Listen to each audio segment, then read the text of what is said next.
¿Logran ver? Sí Sí, se ve, doctor. doctor. ¿Cómo lo ven? ¿Como pantalla grande, pequeña, Grande. Completa, doctor. completa? Ya, ahí está mi nombre, ¿no? Ven mi nombre, muy bien. Sí, doctor. Ya, vamos a empezar entonces.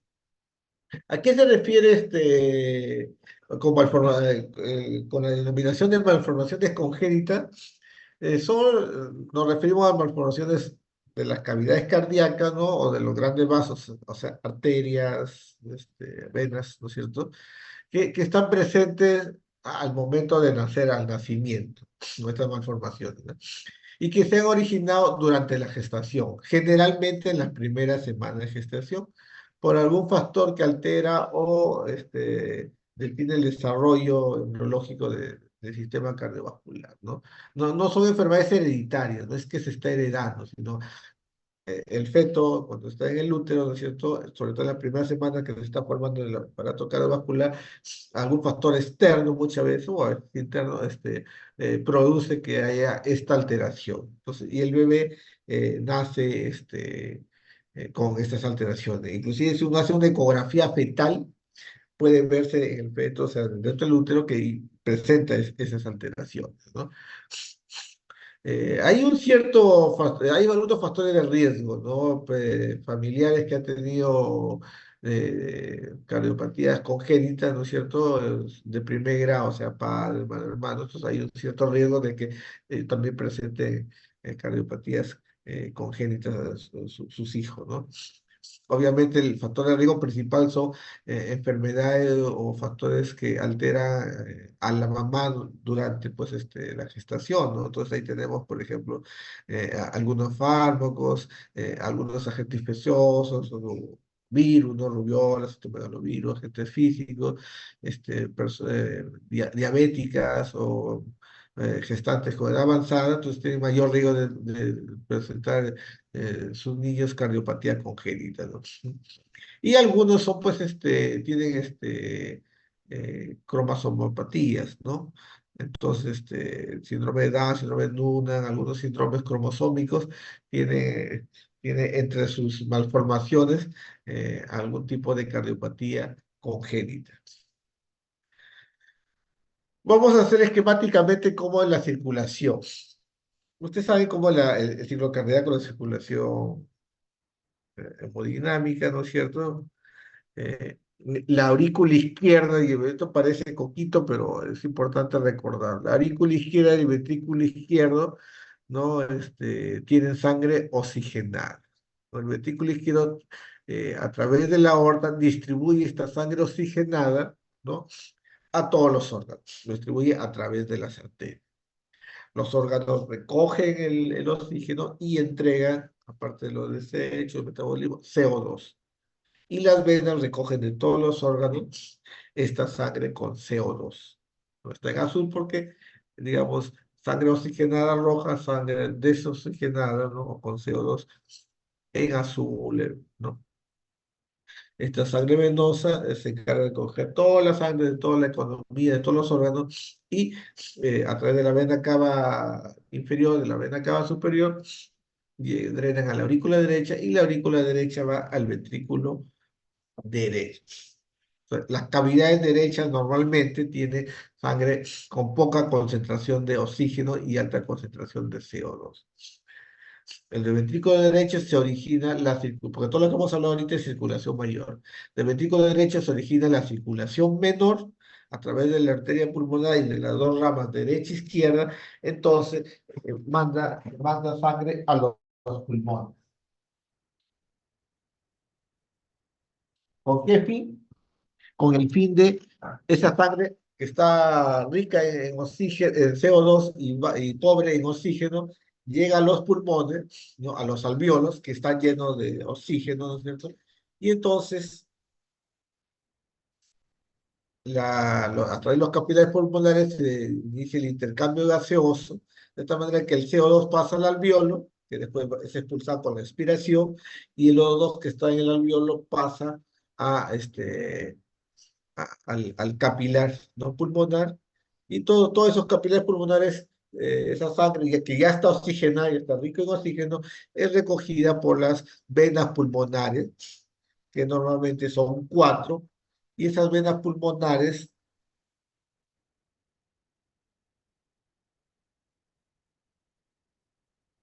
van a drenar, ¿dónde? Van a drenar en la aurícula izquierda. Muy bien. Y nuevamente se inicia ya sangre oxigenada. Entonces, la circulación mayor es sangre oxigenada que se entrega a los órganos y se regresa sangre desoxigenada que llega al ventrículo derecho. El ventrículo derecho inicia la circulación mayor y menor y oxigena la sangre. Eso en cuanto a al flujo de sangre, ¿no es cierto? Ahora vamos a ver un poco de las presiones, un resumen de la fisiología cardíaca, ¿no? Usted sabe que las presiones en el ventrículo izquierdo sistólica llega a 110, 120, 130, bueno, si es hipertenso, llega hasta la presión sistólica en aorta y en el brazo, ¿no? Y la diastólica es 0, 10, 5. Recuerden, la presión telediastólica del ventrículo izquierdo es cerca de 0, es 0, 5, 10 puede ser. Pregunta que muchas veces no saben. No confundan, las presiones en los ventrículos es diferente a la presión en la aorta. La presión sistólica del ventrículo izquierdo es igual a la presión sistólica, pero la diastólica se acerca a 0. Las presiones en las aurículas, tanto en la derecha como en la izquierda, también son cerca a 0, de 0 a 10. Un poquito más en la aurícula izquierda, un poco menos en la aurícula derecha. Y la presión diastólica, sistólica en el ventrículo derecho, digamos que es 25, máximo 30 las históricas. Recuerden que la circulación menor es a menor presión, ¿no? Por eso es que siempre vamos a ver que el ventrículo izquierdo es más grueso, digamos, las paredes son más gruesas porque trabajan con presiones mayores.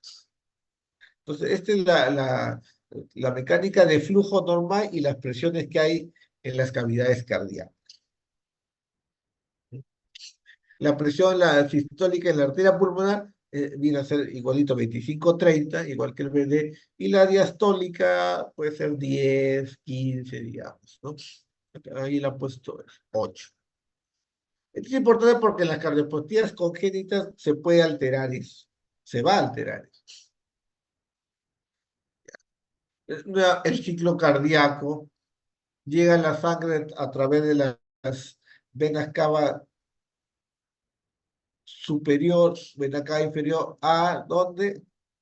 A la aurícula izquierda, es sangre venosa, sin oxígeno, pasa a través de la válvula tricúspide, en la diástole, al ventrículo derecho, en la sístole, el ventrículo derecho expulsa la sangre, ¿no es cierto?, por la arteria pulmonar, rama derecha, rama izquierda. Fíjense cómo es el entrecruzamiento entre la vena, entre la arteria pulmonar y la aorta. La aorta, recuerden, ¿no? El callado va de derecha a izquierda, de adelante hacia atrás.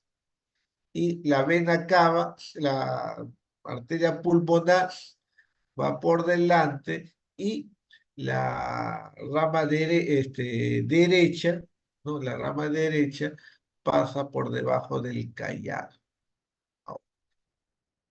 La disposición normal, ¿no es cierto? Entonces la sangre sale del ventrículo derecho a las dos ramas de la arteria pulmonar para que se oxigene la sangre. La sangre oxigenada de los pulmones regresa por las 4 venas pulmonares, son 4 venas pulmonares, dos derechas, dos izquierdas, y drena a la aurícula izquierda, y la sangre totalmente roja, o sea, oxigenada. Esto en la diástole pasa del ventrículo, de la aurícula izquierda al ventrículo izquierdo, ¿no? Y en la sístole se cierra la válvula mitral, se abre la válvula aorta y sale la sangre a través del callado de la aorta, el callado aórtico, toda la rama, a toda la economía. Poquito. Bien. De tal manera que no hay comunicación entre las cavidades derecha, aurícula y ventrículo derecho, con las cavidades izquierdas. La única comunicación es a través de ¿qué? De las venas. Si de alguna manera el VD tiene alguna cierta comunicación con el ventrículo izquierdo, es porque arteria pulmonar, capilares pulmonares, venas pulmonares, aurícula izquierda, ventrículo izquierdo. Igual en la circulación mayor. Pero no hay comunicación normalmente, ¿no es cierto?, entre la aurícula y los ventrículos. Son corazón derecho, circulación menor, corazón izquierdo, circulación mayor, y las dos circulaciones no están en paralelo, sino están en serie. Primero la circulación menor y después la circulación mayor. Eso debe quedar bien claro. Si hay un problema en la circulación menor, por ejemplo, un tromboembolismo pulmonar, obviamente va a haber problemas en la circulación mayor porque no le va a llevar la sangre primero va a la circulación menor y después a la circulación mayor. ¿Qué pasa en el feto? Y ahí viene este dibujo medio feo. Este es el fetito y acá está la placenta de la mamá. La mamá está por acá, acá está la placenta. Entonces, a ver, ¿cómo empezamos este cuento? ¿Cómo es la circulación fetal? Digamos que la placenta es la fuente de oxígeno y la fuente de alimento del feto.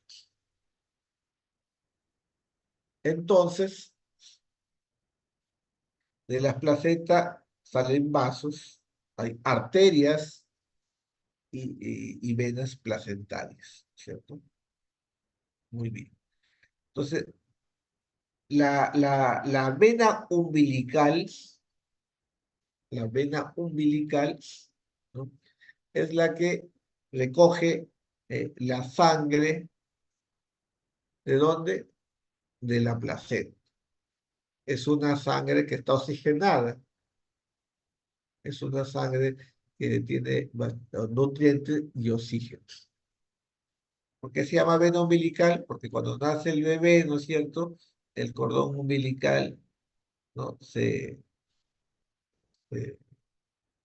se corta, ¿no es cierto?, y forma el rezago del ombligo. Pero bueno, entonces la vena umbilical, entonces, lleva los nutrientes que la madre le aporta al feto, ¿no es cierto?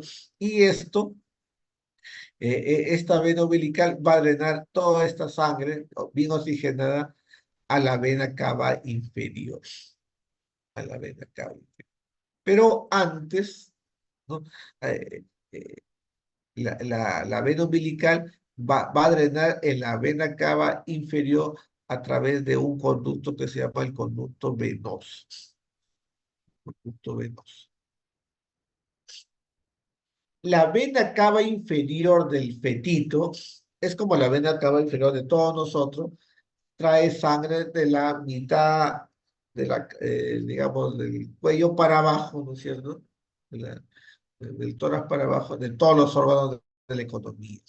Y como toda vena cava inferior, trae sangre pobre en oxígeno, pobre nutrientes, tiene desechos y tiene alto contenido de CO2, poco contenido de oxígeno.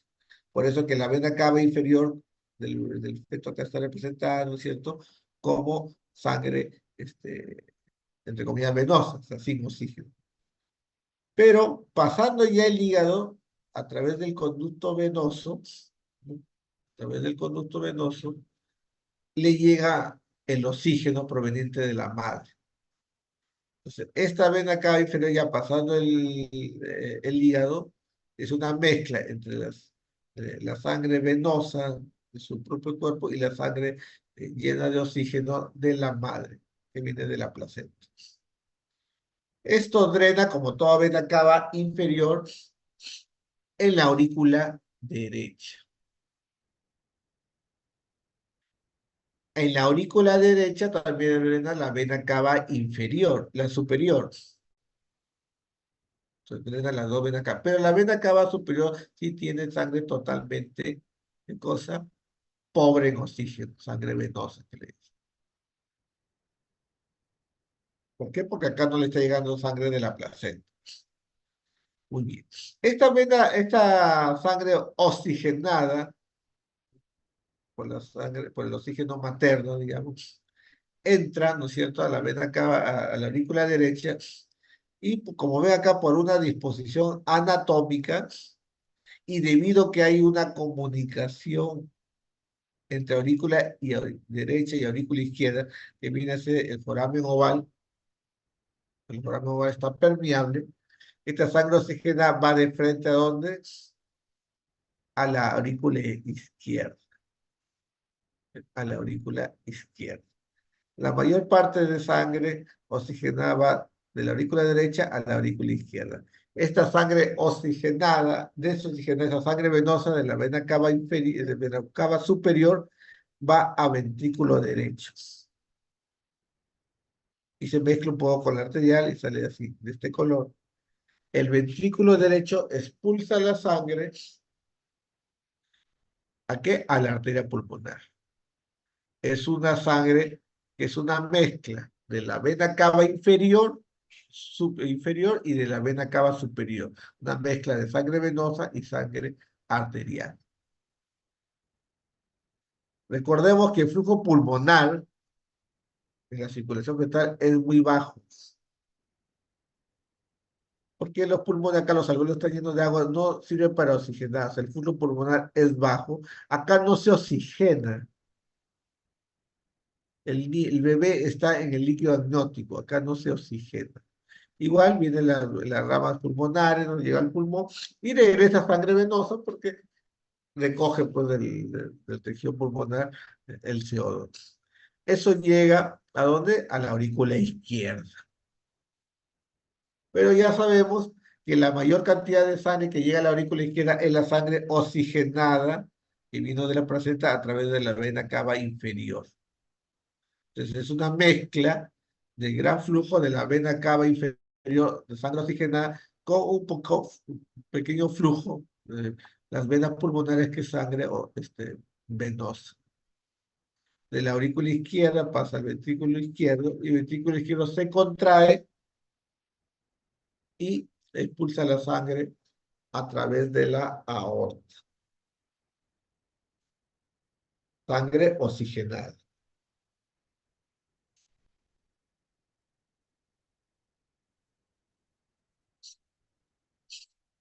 Esta sangre oxigenada irriga, recuerden, viene la aorta ascendente, ¿no es cierto? Tronco brachiocefálico, carótida izquierda, subclavia izquierda, ¿no? Sangre totalmente oxigenada.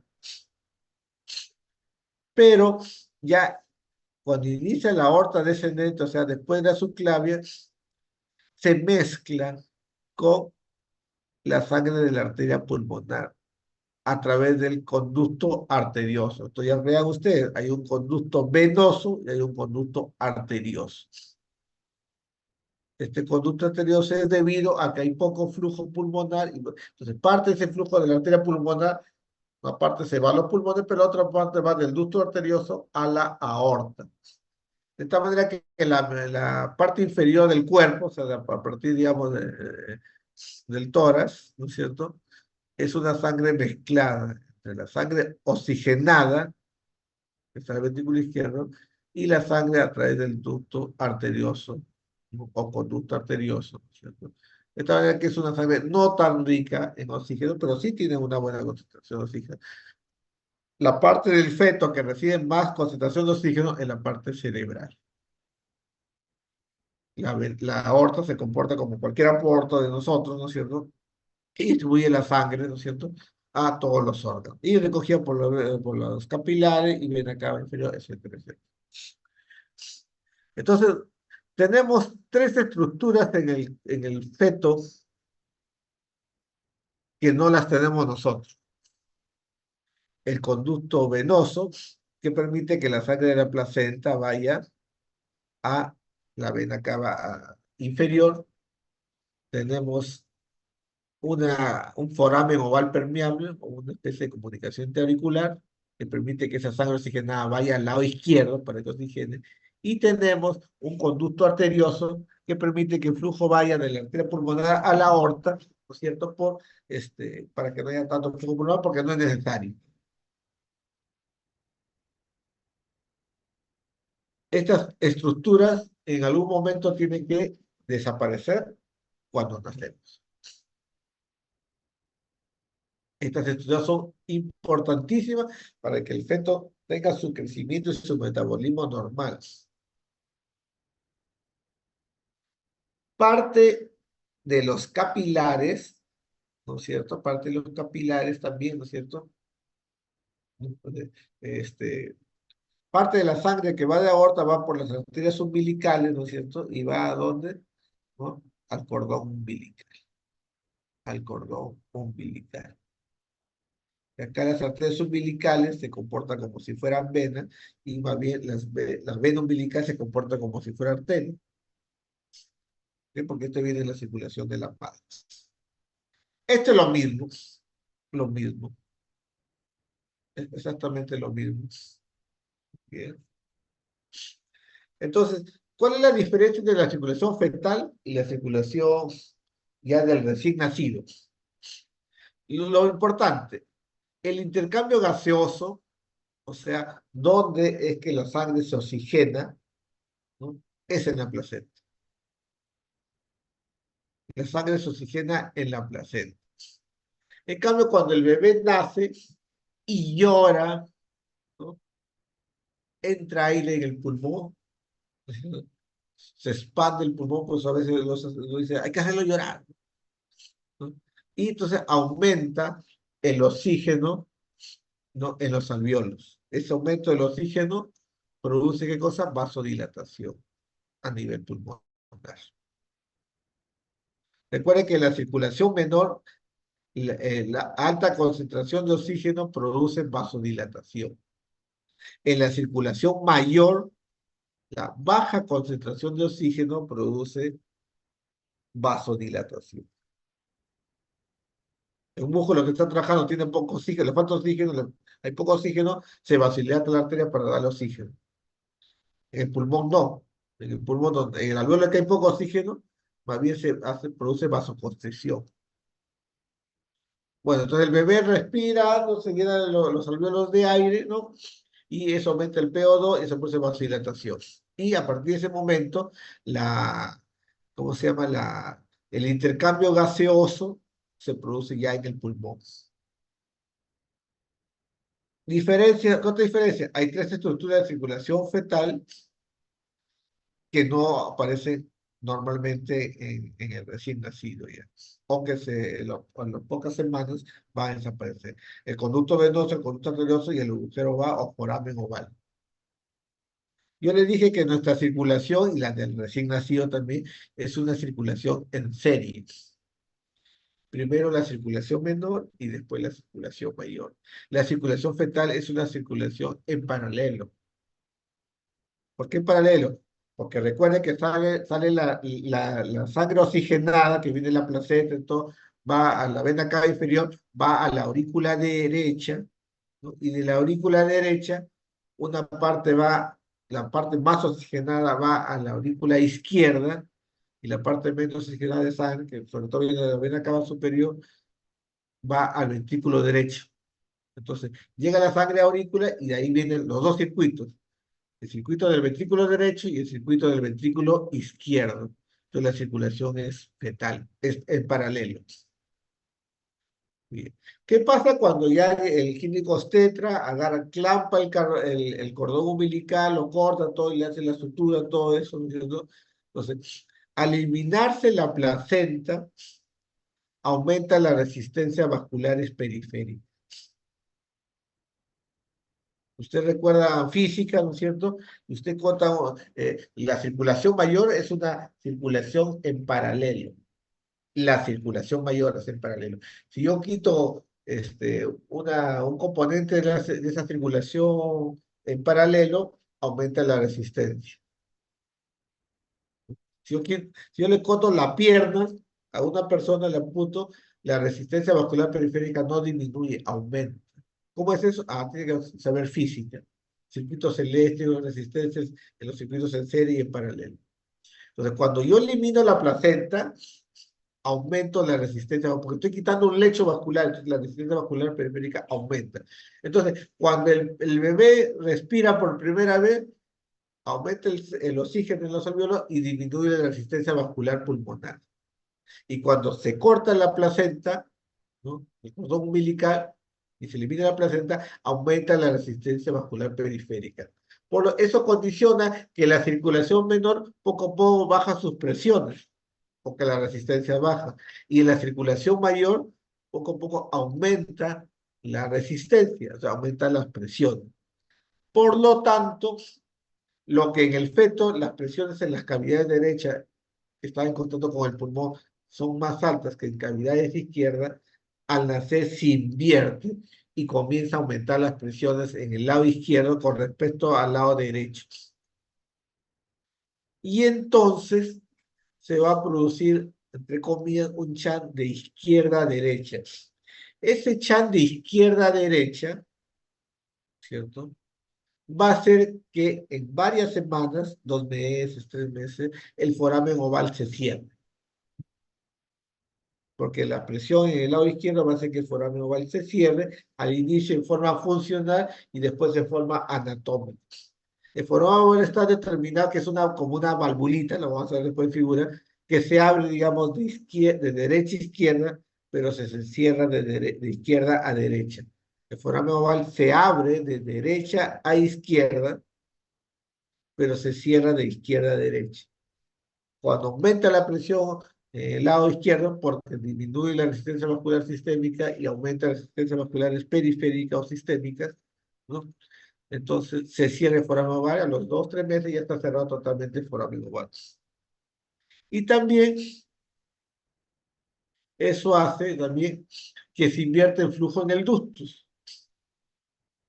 Lo que era de la arteria pulmonar a la aorta comienza a ser de la aorta a la rama pulmonar. Pero como hay aumento de PO2, ese aumento de PO2 va a llevar al cierre del ducto. El ducto se cierra en los primeros días, en las primeras horas. De tal manera que, entonces, el ducto arterioso se va a cerrar en las primeras horas, el foramen oval se va a cerrar funcionalmente los primeros semanas, después a los meses, ¿no es cierto? Y, y el conducto venoso se va a atrofiar. Eso lo vamos a ver. Muy bien. Entonces, ¿cómo cambia la circulación neonatal? Se cierra el foramen oval, se cierra el conducto arterioso, ¿no es cierto? Acá tiene funcionalmente, anatómicamente, ¿no? Y el foramen oval queda como una fosa oval y el ductus arterioso queda como el ligamento arterioso, ¿no? Las arterias umbilicales, ¿no es cierto?, se cierran, digamos, y se transforman en lo que después en nosotros es el ligamento umbilical medio y la arteria vesical superior. La vena umbilical se transforma en el ligamento redondo, ¿no? Y el conducto venoso se transforma en el ligamento venoso. Eso más o menos a nivel del hígado. Esto es lo mismo que acabamos de decir. Muy bien. Y entonces eso es lo normal, lo que normalmente ocurre. Y ahora vamos a ver, sí, las cardiopatías congénitas. Las cardiopatías congénitas se dividen básicamente de dos tipos. Las acianóticas y las cianóticas. Las acianóticas quiere decir que no hay mezcla de sangre arterial y sangre venosa.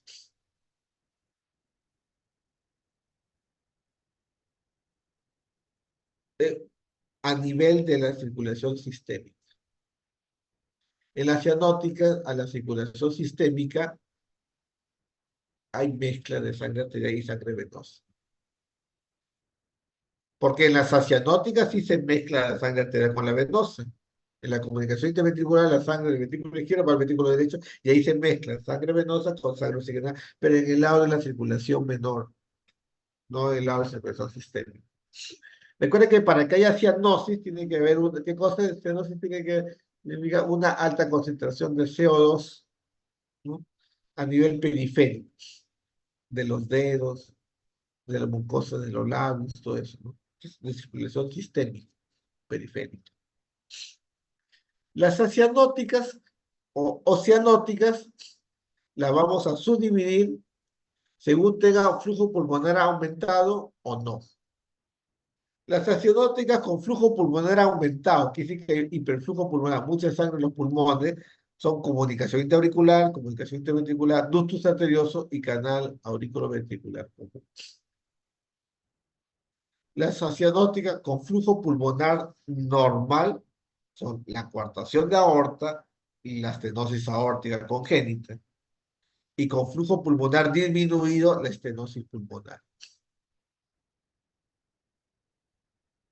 Cuando hablamos de flujo pulmonar aumentado, hablamos de insuficiencia cardíaca. El niño puede desarrollar insuficiencia cardíaca, según la cantidad de flujo pulmonar aumentado. Entonces, todas estas condiciones acianóticas, circulación interventricular, interventricular, arterial y canal auriculoventricular común, pueden producir en el niño, según el grado, cierto grado de insuficiencia cardíaca, congestión pulmonar. Las cianóticas igual, se clasifica en las que tienen flujo pulmonar aumentado, ahí a la cabeza, ¿no es cierto? Las que tienen flujo pulmonar aumentado tenemos transposición de grandes vasos, tronco arterioso, drenaje venoso anómalo total, sino ventrículo hipoplásico, ventrículo único. Pero lo más frecuente es transposición de grandes vasos y tronco arterioso. Drenaje venoso anómalo total también. Y tenemos las cianóticas con flujo pulmonar normal o disminuido. ¿Cuáles son disminuidos? La tetralogía de Fallot. La principal cianótica con flujo pulmonar disminuido. La anomalía de Einstein es una cianótica con flujo pulmonar normal. La tricuspida depende de qué ¿no? De qué otra condición esté asociada, ¿no? Generalmente flujo pulmonar disminuido.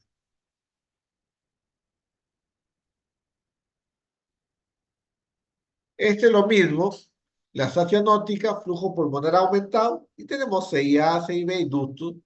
Aquí falta el canal AB común.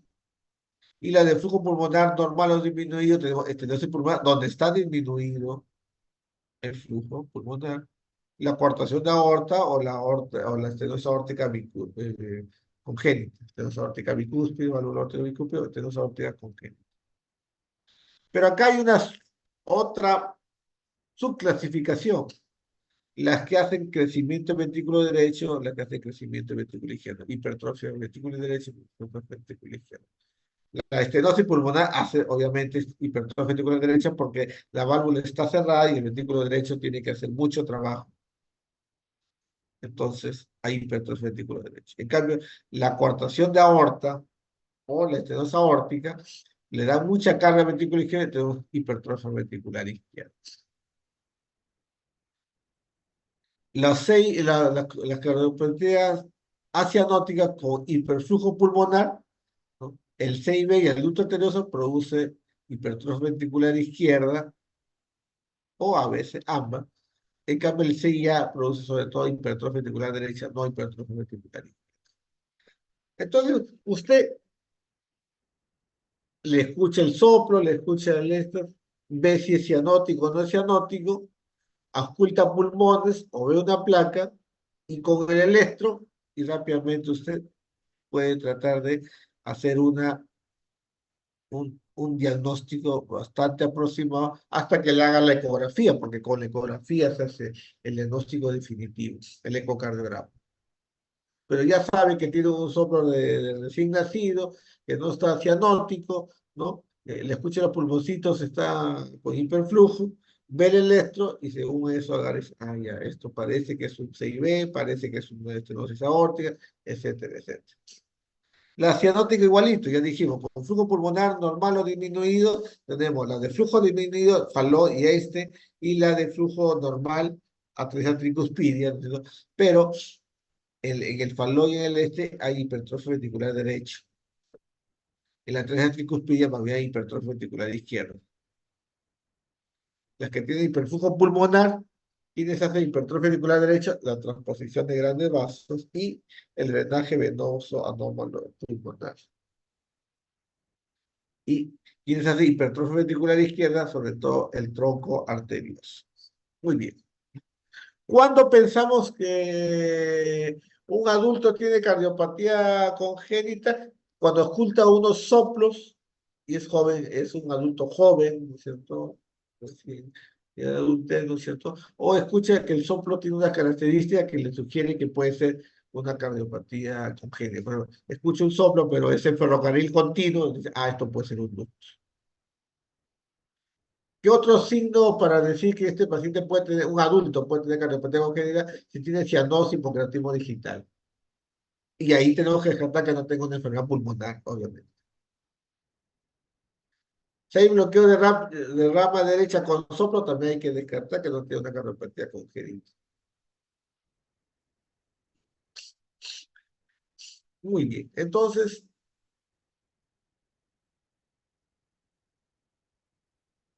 ¿por qué se produce la cianosis?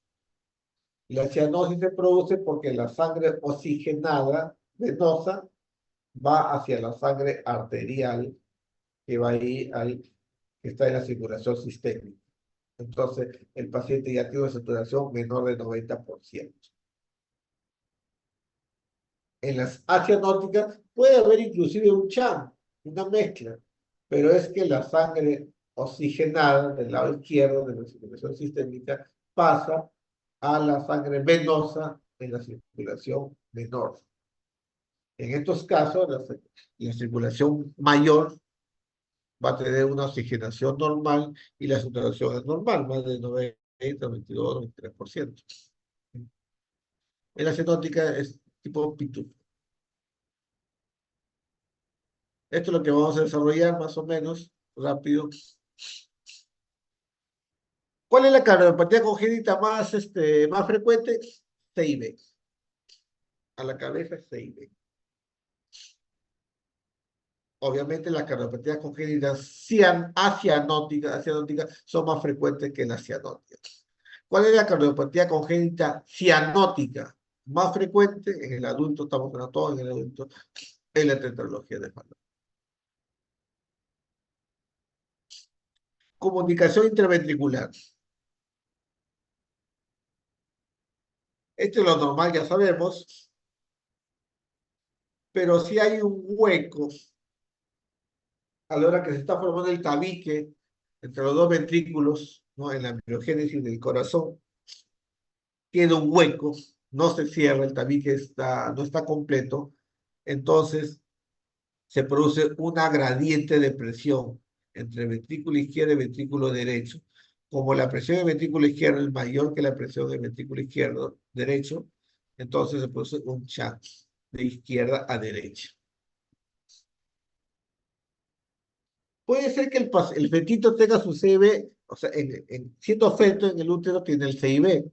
En ese momento en el CIB la sangre va a ir de izquierda a derecha, de derecha a izquierda, porque la presión en el BD es más. Pero una vez que nace y se produce lo que ya hemos dicho, la presión en el lado izquierdo aumenta y la presión en el lado derecho disminuye y se produce. De esta manera que la sangre va del ventrículo izquierdo al ventrículo derecho y el ventrículo derecho bota toda esa sangre que le viene tanto de la aurícula derecha como del ventrículo izquierdo, lo bota a los pulmones. Por lo tanto, el ventrículo derecho se dilata o se endurece. Ese hiperflujo pulmonar va a los pulmones y hay congestión pulmonar. Esa alta cantidad de sangre en los pulmones regresa por las venas pulmonares a la aurícula izquierda y la aurícula izquierda crece también y el ventrículo izquierdo también crece. Por eso que en el CIB sobre todo hay hipertrofia del ventrículo izquierdo. Pueden ver de los dos, ¿no? Pero más que nada el ventrículo izquierdo lo vemos. Estos bebitos con congestión pulmonar le da sus sobitas, o sea, es como su broncoespasmo, ¿no es cierto? Porque hay mucha sangre en los pulmones y tiene la estancia entrecortada. ¿Por qué? Porque el bebé lo único que hace, la única actividad física que hace el bebé es lactar o llorar. Entonces, cuando late es su ejercicio y como todo paciente con insuficiencia cardíaca, al hacer ejercicio le da más disnea, tiene que parar. Entonces, hay un cortocircuito de izquierda a derecha que se produce en sístole, en diástole no, porque en diástole las presiones son similares, ¿no es cierto? El CIB puede ser pequeño, 0,5 centímetros cuadrados, o puede ser grande. Mientras más pequeño sea el CIB, más fuerte es el soplo.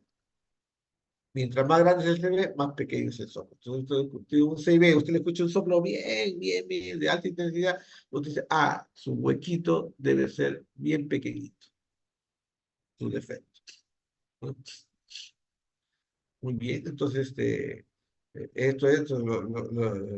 los huequitos o el defecto de la comunicación ventricular puede ser pequeño, mediano o grande, comparado con el anillo aórtico. Ahora, el CIB se va a clasificar según la localización.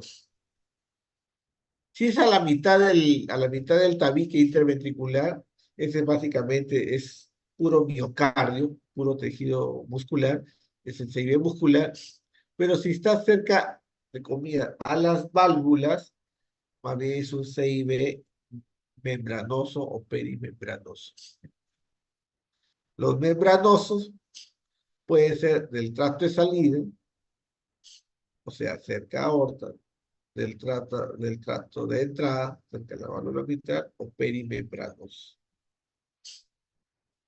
Este es el tabique, ¿no es cierto?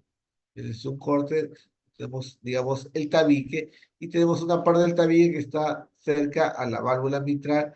Esta es la parte de el tabique del tracto de entrada, tenemos una parte del tabique que está cerca, ¿no? Al tracto de salida, ¿no es cierto? Y tenemos acá, todo esto es cerca a las válvulas, ¿no es cierto? Cerca a las válvulas. Pero estamos hablando acá, este es una válvula ventricular. Si lo vemos del lado derecho, ventrículo derecho, si lo vemos entonces, del lado derecho, la arteria pulmonar. Toda esta parte viene a ser ¿qué cosa? El tabique membranoso, ya que es la localización de la comunicación interventricular membranosa, perimembranosa. Esto si lo vemos desde el punto de vista del lado izquierdo, ¿no es cierto? ¿No? Entonces tenemos el tracto de salida, el tracto de entrada, ¿no es cierto? Y el tabique perimembranoso. Todo lo demás es muscular, se ve muscular. Bueno, eso ya lo dijimos, este es el tabique. Cuando es acá central, es muscular. Cuando es acá del tracto de entrada, es membranoso. Cuando es acá del tracto de salida, membranoso. Cuando es entre los dos, es el perimembranoso. Es la cardiopatía más común, ¿no? En la niñez y en la vida adulta, ¿no es cierto? Recordamos que ventrículo izquierdo forman el primer mes, digamos, ¿no es cierto? Y el 20% son CIB aislados nomás, y hay un 50% que se asocia a otra cardiopatía, ¿no? Esa es la incidencia. Cuando son pequeños, el 25% de los CIB se cierra a los 2 años, y antes de la adolescencia ya se cierran casi todos los CIB pequeños. Las manifestaciones clínicas, bueno, la mayoría son asintomáticos, ¿no es cierto? Pero uno le oculta el soplo, ¿no? El soplo. Y ya le digo, mientras más intenso es, el huequito es más pequeño, ¿no? El radiografía va a ser normal, o de repente una leve cardiomegalia, ¿no es cierto? Y a nivel pulmonar va a haber hiperflujo, ¿no es cierto? No, si la comunicación ventricular es grande, el flujo pulmonar incrementado es demasiado, ¿no es cierto? Y se produce signos de insuficiencia cardíaca. Y los soplos, como ya le dije, va a ser menos intenso si el CIB es grande. Le hago un electrocardiograma y ahí puede haber hipertrofia ventricular derecha, pero también acá hay un error de hipertrofia de ventrículo izquierdo, sobre todo. Hipertrofia de ventrículo izquierdo. De repente ahora hay hiperflujo pulmonar, ¿cierto? En la ecografía, ahí vemos el hueco, obviamente. Y algunos pacientes, sobre todo antes de la supervisión, se les puede hacer cardiograma. ¿Qué cosa hay? Hipertrofia ventricular izquierda. Puede haber hipertrofia derecha, ya, pero sobre todo hipertrofia ventricular izquierda, y también crecimiento auricular izquierdo. ¿Qué otra radiografía? Congestión pulmonar, y fíjense, ¿no? Este es el arco medio, la aurícula izquierda está dilatada, la doble silueta, aurícula derecha, aurícula izquierda, hacia el crecimiento de aurícula izquierda, y ventrículo izquierdo su punta está hacia abajo, ¿no? Y un poco hacia la pared costal, o sea, crecimiento del ventrículo izquierdo, dilatación, pero excéntrica. Esto un poco. En una eco vemos el huequito.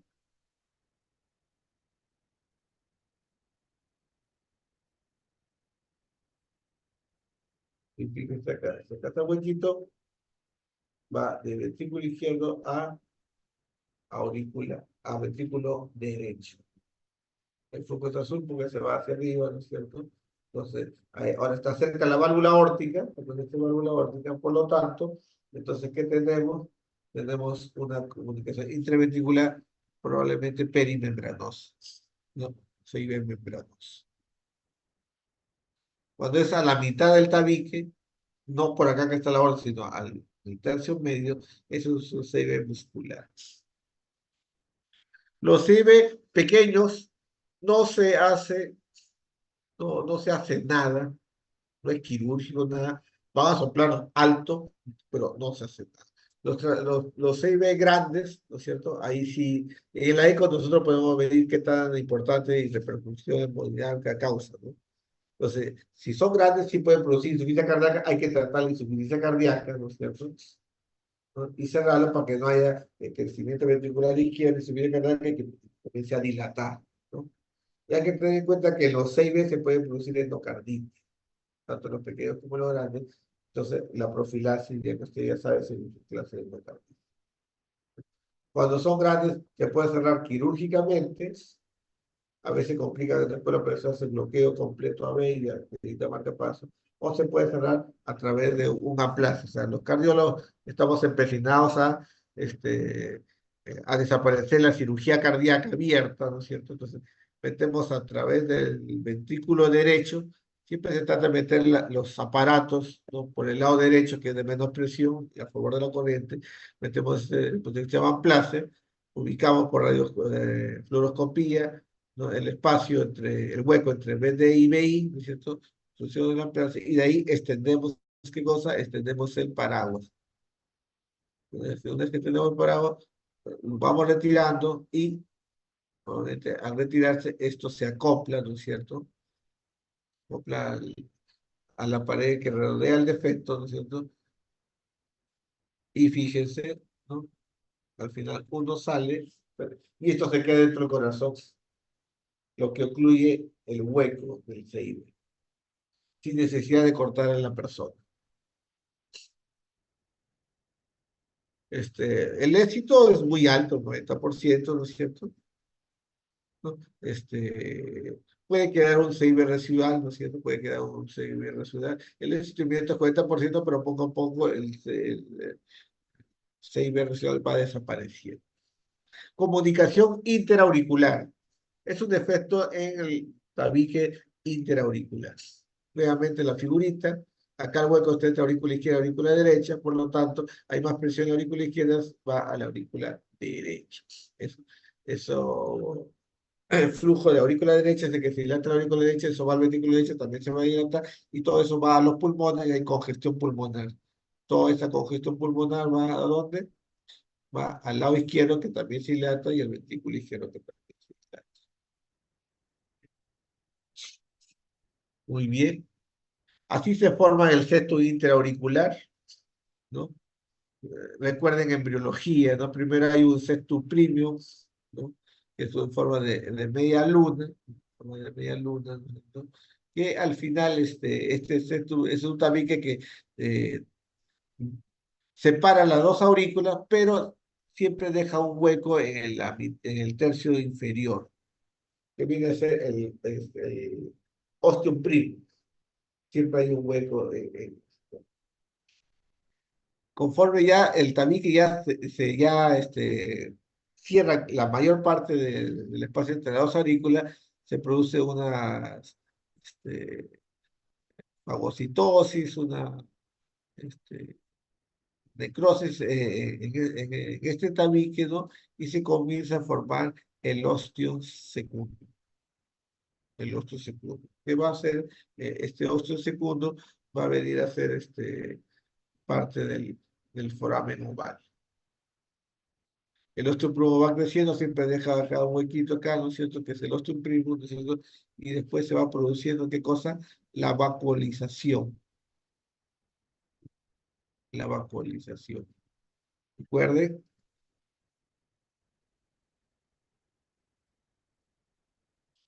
este es el osteoprimum, el rojo, llega hasta acá, ya desaparece el osteoprimum, este es el septum primum, desaparece el huequito de abajo inferior del septum, pero acá se produce la vacuolización, ¿no? Y ya se empieza a formar, ¿qué cosa? El septum secundum, ¿no? El segundo tabique. Es el segundo tabique, ¿no es cierto? ¿No? Deja qué cosa, deja acá un hueco, digamos. Ese hueco está tapizado por parte del osteoprimum. El osteoprimum, recuerda que acá se va colizado, esto va desapareciendo, pero queda esto así. Entonces tenemos que el tabique intraauricular queda formado en su gran mayoría por el septum secundo, pero también por el septum primo. Y se forma una especie de válvula, que no sé si se va a crear, una especie de válvula. Cuando viene la sangre de la vena cava inferior, entra acá y esto empuja y se produce el foramen oval. Cuando del lado derecho e izquierdo no va a ocurrir eso. No va a ocurrir eso. ¿Por qué?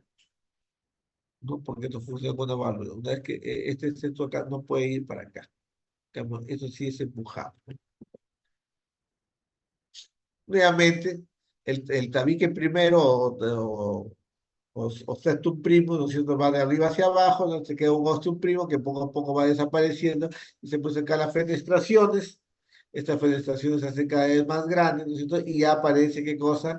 El segundo tabique. El segundo tabique es el tabique segundo, ¿no? Este, Secundo, ¿no? Y esto deja un hueco, ¿no? Que es lo que yo acá, y eso viene a ser el foramen oval permeable, que permite que la sangre va de aurícula derecha a aurícula izquierda. Cuando nace el bebé, pues, el lado izquierdo aumenta su presión, el lado derecho baja su presión y se produce un flujo, un chante de izquierda a derecha. Y esto es a baja presión, así que esto no sopla, porque cuando usted escucha el soplo, escucha el soplo porque hay flujo de alta velocidad. Entre aurícula derecha y aurícula izquierda, los flujos son de 12 a 8, es poco, no sopla. Pero este hiperflujo va a aurícula derecha, la aurícula derecha recibe sangre de las venas cavas, pero también a aurícula izquierda, y esta cantidad de sangre aumentada va al el ventrículo derecho bota esa cantidad de sangre aumentada al ventrículo, a los pulmones, y ahí sí puede haber un soplo sistólico, pero pulmonar, ¿no? Debido a hiperflujo pulmonar. Igualito, puede ser pequeña o no pequeña, ¿no es cierto? Y hay sobrecarga del lado derecho, ¿no? Sí. Los CIA son también de cuatro tipos. El más común es el CIA, como dicen el tipo osteosecundo, ¿no? Que es el hueco que todavía permanece donde está el foramen oval. Es la gran mayoría, está acá en el centro. El tipo seno venoso es el que está, ¿no? ¿Dónde está el tipo cerca de la desembocadura de las venas cavas, ya sea superior o inferior?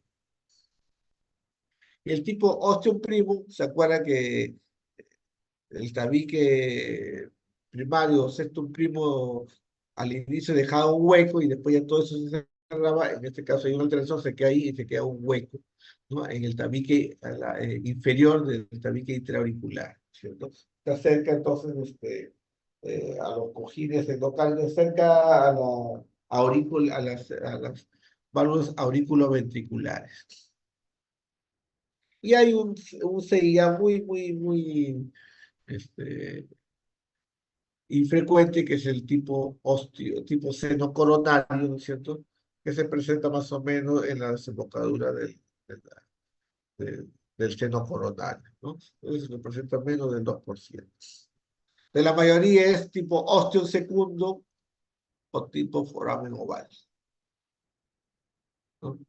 los tipo osteoprimos 15% y tipo seno venoso 10%, ¿no? Y lo otro menos de 2% el tipo este, de seno coronario. El SIDA es más frecuente en mujeres, ¿no es cierto? Y si son pequeños, ¿no? Menos de 10 milímetros, se cierran en la niñez todos. Si son muy, muy pequeños, ni siquiera hay soplo de la válvula pulmonar por hiperflujo, ni siquiera eso, ¿no? Y los efectos medianos se toleran muy bien, hasta que sea muy adulto, con los efectos son muy grandes y son sintomáticos y producen insuficiencia cardíaca, ¿no? Importante, tiene un soplo sistólico en foco pulmonar, con hiperflujo pulmonar, y algo que es muy casi patognomónico, el segundo ruido está desdoblado, amplificado con la. Claro que los grandes maestros nos decían a nosotros, ¿no es cierto? Una característica. Uno cuando el segundo soplo, en el foco pulmonar escucha que el segundo ruido está desdoblado y lo hace tomar aire fuerte y lo escucha así desdoblado, lo hace botar fuerte y sigue desdoblado igual de desdoblado. Entonces, esto puede ser un CIA.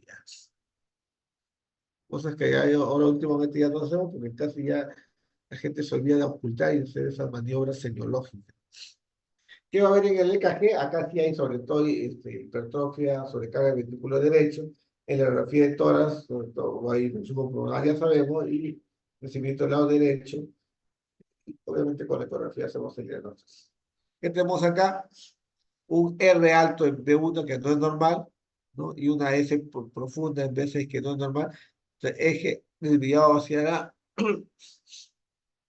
derecha, puede ver, porque fíjense que acá en uno es negativo, ¿no? El R es más de menos montaje que el S, ¿no? Entonces tenemos qué cosa, hipertrofia del ventrículo derecho, puede ser bloqueo de rama derecha, ¿no? Y ondas de crecimiento auricular derecho, ¿no? Las ondas PPQ, ¿no? Las ondas de aurícula pulmonar, ondas pulmonar. ¿Qué vemos en la ecografía? En la radiografía primero, hiperflujo pulmonar, fíjense, congestión pulmonar, ¿no? Y va a ver, mira, el borde derecho es aurícula derecha, un gran crecimiento de la aurícula derecha. Y el arco medio, que debería ser cóncavo, es convexo, la pulmonar está dilatada por hiperflujo, y la aurícula izquierda también está dilatada, como un ventrículo izquierdo algo dilatado. Y de la punta más visto, pues sería, esto habla de hipertrofia ventricular derecha. Entonces, hay crecimiento ventricular derecha y algo de izquierda. Eso es lo normal. BD, ¿por qué? Porque la punta está subida, la punta debe ser hacia abajo. Aurícula izquierda, tronco de la arteria pulmonar, ¿no? Congestión pulmonar. Y en el eco yo veo el hueco, pues entre aurícula derecha y aurícula izquierda. Como es acá, al centro, osteo segundo, y cuando es acá ya cerca ¿cómo se llama? A las válvulas auriculoventriculares, es osteo primus. ¿Qué puede ocurrir en la vida? Bueno, hay insuficiencia cardíaca.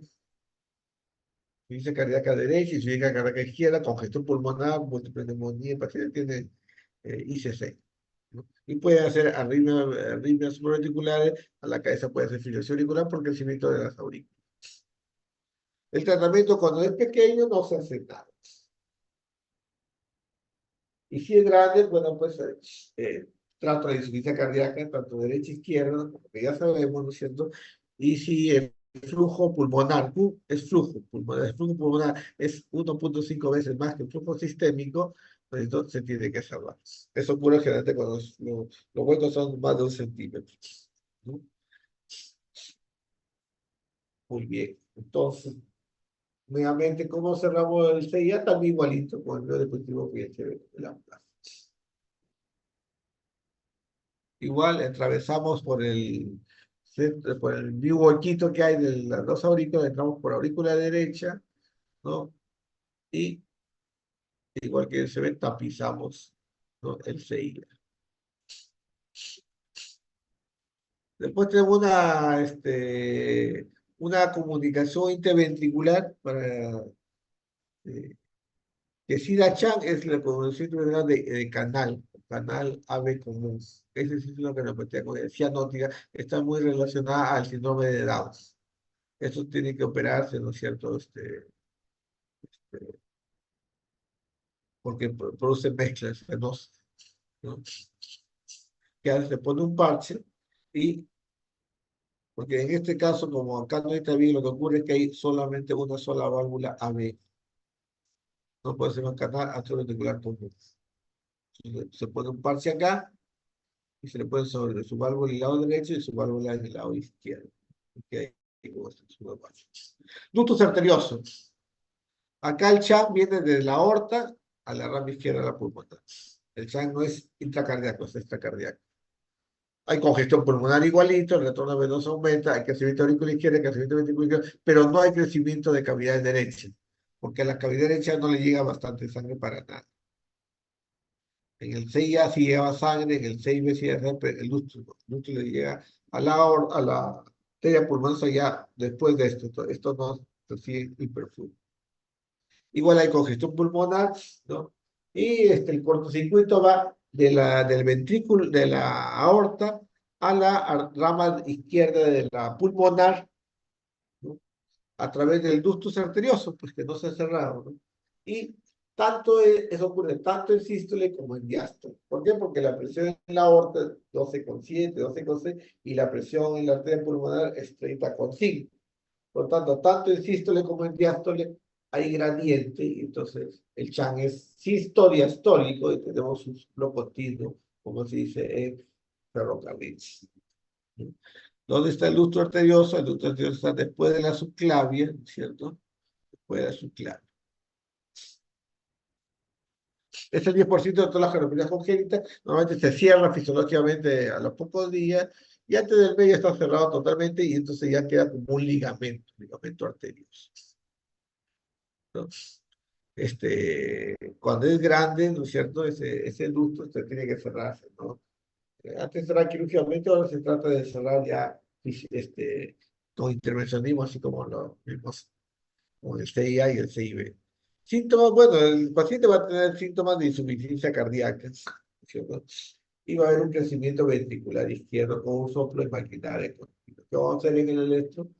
¿No? En el electro deberíamos ver qué cosa, deberíamos ver signos de crecimiento del lado izquierdo, de sobrecarga o de hipertrofia del lado izquierdo. Como en la radiografía, fíjese el ventrículo izquierdo bien dilatado con congestión pulmonar. Bien dilatado con congestión pulmonar. El arco medio tampoco es cóncavo porque la aurícula izquierda debería ser pequeña, sí, pero es grande. Y el cono de la arteria pulmonar también está dilatado. ¿Por qué? Porque le llega hiperflujo pulmonar. Y acá se ve el flujo, ¿no? Este es un flujo. ¿De dónde va a dónde va? Esto va, por acá está la aorta y esta es la rama izquierda. ¿No? ¿De qué? De la arteria pulmonar. Por lo tanto, se ve rojo porque la sangre va de aorta, arteria pulmonar, y acá está el traductor. En figurita se ve como el suplo común. ¿Cómo se cierra? Bueno, uno puede entrar a corte, abrir el pecho, una parte de ahí, sutura, acá donde está el ducto. O a través de cateterismo, no sé dónde tenemos nosotros metemos y por adentro la obstruimos, la ocluimos, ¿no? O uno de dispositivos que se llaman COIS. Bueno, ya es lo mismo. Coartación de aorta. La coartación de aorta significa como un estrechamiento luego del ductus arterioso, ¿no? Y eso va a condicionar que haya hiperflujo a nivel del callado, pero hay hipoflujo debajo del ductus. ¿Qué ocurre en la coartación de aorta? Ahí está bien cerrada y por lo tanto aumenta la resistencia y por lo tanto antes de eso aumenta el flujo sanguíneo, ¿no es cierto? Y aumenta las presiones. Las presiones en la aorta antes del ducto, ¿no es cierto? Y este, en el ventrículo izquierdo, ¿no? Hay hiperflujo del tronco broncoencefálico, de la carótida izquierda y la clave izquierda, pero a nivel de la periferia, digamos, ¿no es cierto? De lo demás, sobre todo, hay hiperflujo sistémico. A nivel pulmonar no hay mayor variación, ¿no? salvo que ya el paciente ya haga falla del ventrículo izquierdo, hay falla del ventrículo izquierdo con falla de la aurícula izquierda, sí puede haber aumento de presión de la aurícula izquierda y eso puede hacer que haya presión venocapilar incrementada. Bueno, la clínica básicamente puede ser de insuficiencia cardíaca al inicio, ¿no? Y si sobrevive a edad adulta, es una de las causas principales de hipertensión arterial secundaria en adultos jóvenes. Esta es la coartación de aorta debajo de la subclavia, ¿no es cierto? Más frecuente en hombres, y es una causa de hipertensión arterial en adultos. El soplo es como si fuera un soplo de estenosis aórtica, un soplo sistólico, pero a veces está asociado con válvula aórtica bicuspide. Un soplo básicamente en sístole. Con la coartación tan severa inclusive puede haber soplo de diástole. ¿Qué va a haber? Hipertrofia ventricular izquierda, sin lugar a dudas. ¿Qué vamos a ver en la coartación de aorta?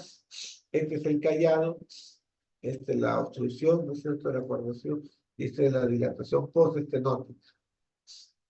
Entonces, algunos dicen, esta es la imagen 3, imagen del 3, de el arco superior, que es el callado aórtico, y el arco inferior, que es la aurícula y el ventrículo izquierdo, signo del 3. Como hay hiperflujos, ¿no?, debajo de la coartación, ¿no es cierto?, las arterias intercostales se vuelven con bastante influjo y pueden, entre comillas, verse como si estuvieran leyendo la, el borde inferior de las costillas. Recuerden que el VAN o el paquete vasculo nervioso de las costillas siempre está en el borde inferior de las costillas, tiene su espacio por aquí va. Entonces, si esto hay hiperflujo a nivel de la arteria, esto se puede ver como roído al borde inferior de las costillas. La coartación aórtica se relaciona con varias enfermedades congénitas, como ductus arterioso persistente, esterosis aórtica, como lesión ventricular, poliquista, realismo del polígono vírico, etc. Entonces, ahí está, ¿qué es lo que se hace? Eso es lo que le decía, ¿no? Hay hiperflujo, ¿no es cierto? ¿Por qué? Porque de la arteria axilar que sale de la coartación sale, ¿qué cosa? La torácica, ¿no? Y eso da las intercostales. Eso es lo que veo en la costilla.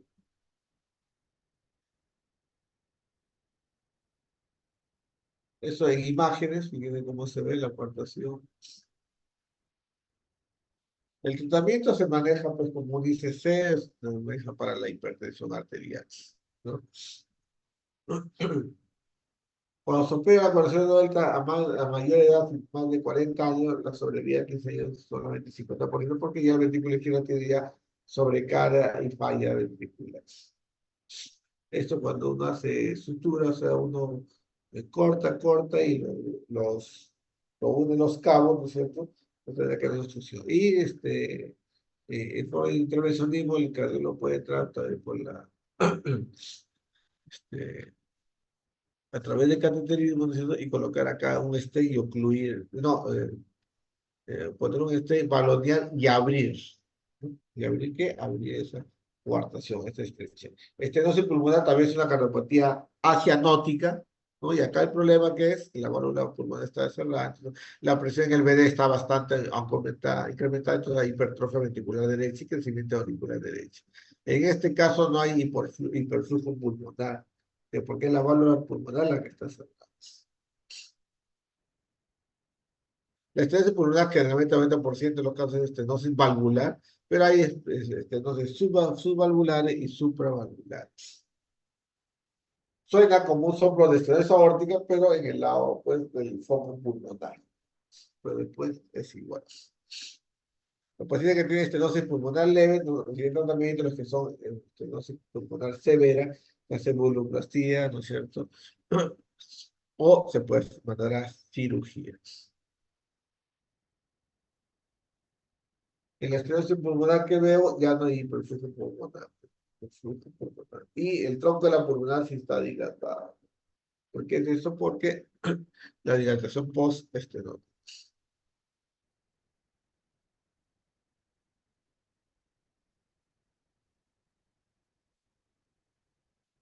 ¿Quiénes van a cirugía? Los que tienen gradiente muy alto.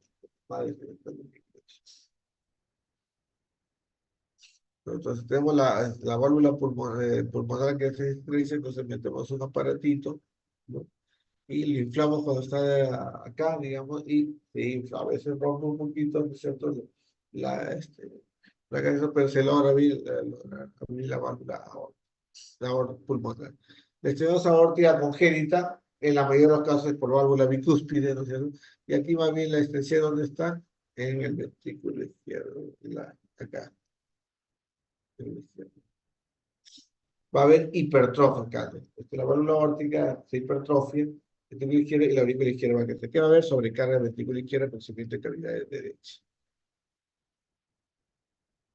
Algo importante es que el paciente en los brazos tiene hipertensión pulmonar, ya dije, causa de hipertensión arterial secundaria, pero debajo de la subclavia, o sea, debajo de la coartación, también hay, entre comillas, hipotensión por hipofusión a ese nivel.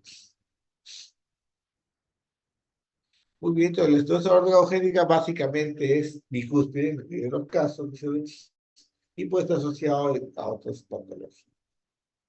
El soplo, ¿cómo viene a ser? Es el soplo del estenosis aórtica, es un soplo sistólico, ¿no es cierto? Y se puede irradiar al cuello, le pone esto como y escucha el soplo ahí en el cuello. ¿Qué vamos a ver? Estenosis aórtica, hipertrofia ventricular izquierda.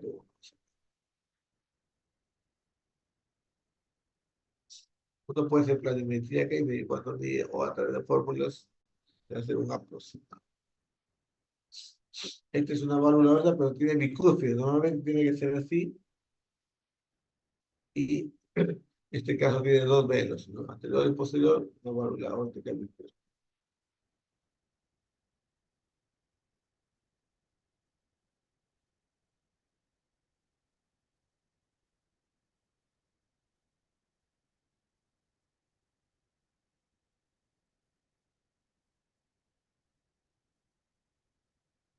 Hace mucho, ¿no?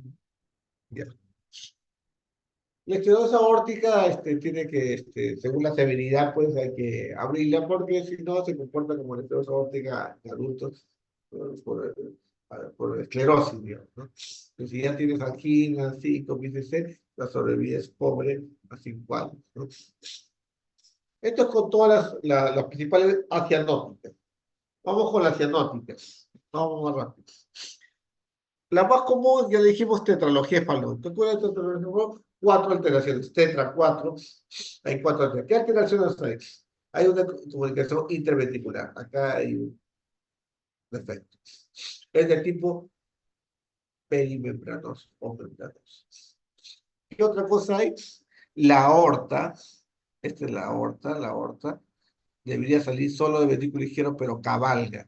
Una parte, el 50% de la aorta sale del BD y el otro es del BI. Una aorta que está cabalgando, overriding aorta, cabalgando. Tenemos una estenosis de la válvula pulmonar o una estenosis pulmonar subvalvular. La pulmonar, la salida es la pulmonar, ¿no? Sale la salida ventrícula izquierda y tiene una estenosis. En este caso acá puede ser valvular, pero puede ser subvalvular. Es importante el grado de severidad de esto, ¿no? Pero vamos a ver por qué. ¿Y cuál es el siguiente hallazgo? El cuarto hallazgo, hipertrofia ventricular derecha. CIB membranoso, aorta cabalgando, estenosis pulmonar, o sea, valvular o subvalvular, y hipertrofia ventricular derecha. Pues que hay en el falón, como esto está cerrado, una estenosis pulmonar, se incrementan las presiones sacrales.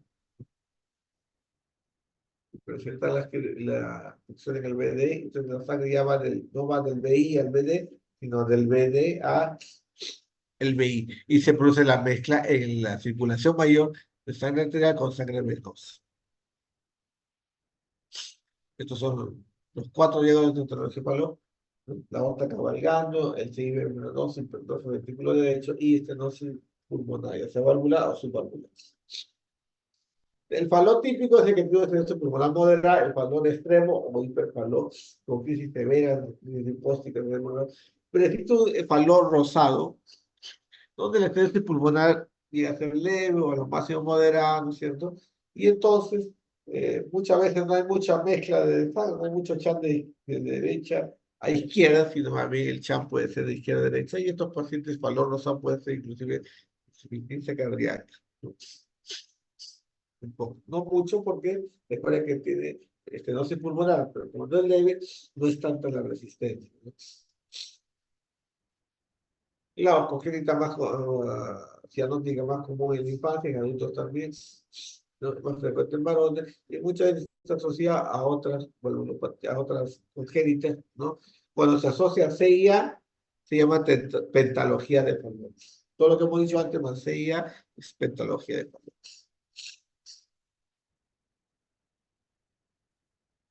Entonces, como la cianosis va a depender del champo de derecha a izquierda, ¿no? La mayoría ya son cianóticos de nacimiento, pero hay un grupo que se vuelven cianóticos con el tiempo. Eso depende de la estenosis pulmonar. Los niños que, ¿cómo se presentan cuando están cianóticos y hacen crisis hipóxica? Hace comer, hacer taquicardia, taquidia, mayor cianosis, convulsiones y hasta pueden morir. Cuando ya el niño es más grandecito o el adulto, digamos, el paciente adopta una punción de cuclillas. ¿Qué pasa? Cuando aumentan la, cuando aumentan cuando el bebé llora, cuando el bebé llora, se produce mayor desaturación, mayor chan de derecha a izquierda. Eso produce una gran hipoxemia y a nivel cerebral eso puede producir pérdida de conocimiento, convulsiones y hasta muerte. Entonces, lo que hace la persona se pone en posición de cuclillas, en inglés, y esto, ¿qué es lo que condiciona, ¿no es cierto? Que cambie la resistencia vascular, la resistencia del lado, las presiones del lado izquierdo. Entonces, al aumentar la, las presiones en el lado izquierdo, el chan de derecha a izquierda disminuye y no hay tanta desaturación de la sangre y no hay esas convulsiones y muerte en el bebé, en el niño pequeño. En el adulto no va por esa crisis hipóxica, el paciente pues sí hace DINE y está cianótico. El pronóstico depende de la estenosis valvular pulmonar. Y es un paro extremo severo, la sobrevivencia es muy alta. Durante el primer año puede morir un 25%, ¿no es cierto? Y a los 40 años ya todos están muertos. No recibe ningún tipo de cirugía paliativa. ¿No? Los 40 años están todos muertos. Si es que no han sido operados. Entonces, es difícil encontrar adultos con, por ejemplo, no operados, ni siquiera paliativamente. Yo lo que voy a contar son signos de cianosis, pero hipoactivo digital es cianosis, ¿no? Hay hipertrofia ventricular derecha, entonces todo lo que es hipertrofia ventricular derecha, o sea, el choque de punta se levanta, hay un tril del lado derecho, ¿no es cierto? Y hay un soplo de estenosis pulmonar y hay un soplo de CIB. ¿Qué va a haber en el esto? Crecimiento del lado derecho, no izquierdo, sino derecho. ¿Sí? Y en la radiografía va a haber la típica forma de bota o sueco, la bota. ¿Por qué esta parte? Porque el ventrículo está muy hipertrofia y se sube la punta. ¿Por qué la hipertrofia del ventrículo derecho? ¿Y por qué esto acá casi no se ve casi tronco de la pulmonar? Porque hay una estenosis pulmonar, entonces hay hipoflujo pulmonar. Hipoflujo pulmonar, igualito acá, la bota. Crecimiento del ventrículo derecho, hipoflujo pulmonar, y esto, poco. ¿Cómo se ve en el eco? Bueno, pues en el eco vemos que la aorta no sale del ventrículo izquierdo, sino sale 50% del ventrículo izquierdo, 50% del ventrículo derecho. Se llama cabalgamiento, ¿no? Durante las crisis hiposémicas, los bebitos que desaturan así agudamente, ¿no? Que desaturan bastante, ¿no es cierto? Se les tiene que dar, ¿qué cosa? Vasoconstrictores como noradrenalina. ¿Para qué? Para aumentar el lado izquierdo las presiones y tratar de igualar o ganarle a las presiones en el ventrículo derecho, de tal manera que el Chan ya no va a ser de derecha a izquierda con mucha hiposemia, sino que de izquierda a derecha, ¿no? O se le pone al bebé en posición de cuclilla, eso aumenta la resistencia vascular periférica. La cirugía debe hacerse en los primeros, el primer año debía hacerse la cirugía ya correctora, ¿no? Y consiste en qué? En cerrar el CIB y ampliar la salida ventrículo derecho, ¿no? O sea, ponerle una válvula pulmonar, o sea, aliviar la estenosis pulmonar y cerrar el CIB. Si cuando está bebé veo que las arterias pulmonares están muy hipoplásicas, recuerda que hay una estenosis pulmonar severa y no hay mucho flujo pulmonar, está muy hipoplásica, entonces yo no puedo hacer eso. Tengo que preparar las arterias pulmonares. ¿Cómo preparo las arterias pulmonares? Le hago una especie de chance. ¿Qué significa eso? A través le hago una comunicación entre, puede ser entre el callado de la aorta, la arteria subclaviana, este, el tronco principal, pero comunico una rama pulmonar con la circulación sistémica. Como acá hay más presión que en las ramas pulmonares, esto va a mejorarse el flujo pulmonar, eso va a mejorar la oxigenación de la sangre y va a preparar, ¿no es cierto?, a que estas arterias estén preparadas para mayor flujo pulmonar. O sea que ya es apelativa después de un tiempo, ¿no es cierto? Entonces yo ya puedo abrir la válvula pulmonar, ya sea la válvula o nivel subvalvular, y cerrar el CIB, que es la correctiva. Todos los pacientes con faló tienen que ser operados. Si la morfología no es complicada, se opera nomás a partir de los 3 meses, ¿cierto? Si la anatomía es mala, o sea, las arterias pulmonares son rudimentarias, ¿no es cierto? Entonces tiene que hacerse, ¿qué cosa? Una paliativa, ¿cierto? Y se hace esos chas, esas derivaciones sistémico-pulmonares. De alguna manera comunico la sangre de la aorta con la rama pulmonar. Son medio taos, etc. Mejora el flujo pulmonar y con eso crecen las arterias pulmonares y recién ahí puede hacer la cola.